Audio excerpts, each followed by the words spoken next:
আসসালামু আলাইকুম। আজ আপনাদের ইফতারের টেবিলে কয়টা আইটেম? ৫টা, ৭টা?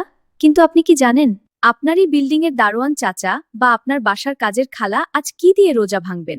আজ আমি কোনো রান্নার রেসিপি দেব না। আজ দেব জান্নাত কামানোর এক গোপন রেসিপি।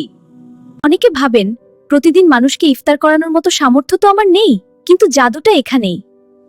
পরিবারের জন্য যেটুকু শরবত, ছোলা, পেঁয়াজু বানাচ্ছেন, সেখান থেকেই মাত্র ২ চামচ ছোলা, একটা পেঁয়াজ শরবত। এই ছোট বক্সে আলাদা করুন। আপনার পরিবারের কারো পেটেতে খালি থাকবে না, কিন্তু একজনের ইফতার হয়ে যাবে। তবে আসল চমক হলো দেওয়ার পদ্ধতিতে। কাউকে ডেকে এনে দয়া করে খাবার দেবেন না, বরং দারোয়ান চাচাকে গিয়ে হাসি মুখে বলুন, চাচা, আজ আমার হাতের রান্না একটু খেয়ে বলবেন তো কেমন হয়েছে। এতে তার আত্মসম্মানও বাঁচবে, আবার আপনার ভালোবাসাও পৌঁছাবে। আর এই কাজটা করবেন একদম গোপনে, কেউ জানবে না, কেউ দেখবে না। হাদিসে আছে, গোপন দান আল্লাহর রাগকে নিভিয়ে দেয়। যখন ওই মানুষটি তৃপ্তি করে প্রথম লোকমা মুখে দেবেন, বিশ্বাস করুন, আপনার মনের ভেতর যে জান্নাতি প্রশান্তি তৈরি হবে, তা ১০০০ টাকার ইফতারিও দিতে পারবে না। আজ থেকে কি এই গোপন টিফিন বক্স চালু করা যায় না আপারা? কে আজ থেকে নিজের ইফতারের সামান্য অংশ হলেও আরেকজনের সাথে শেয়ার করবেন? কমেন্টে ইনশাআল্লাহ লিখে আমাকে জানান।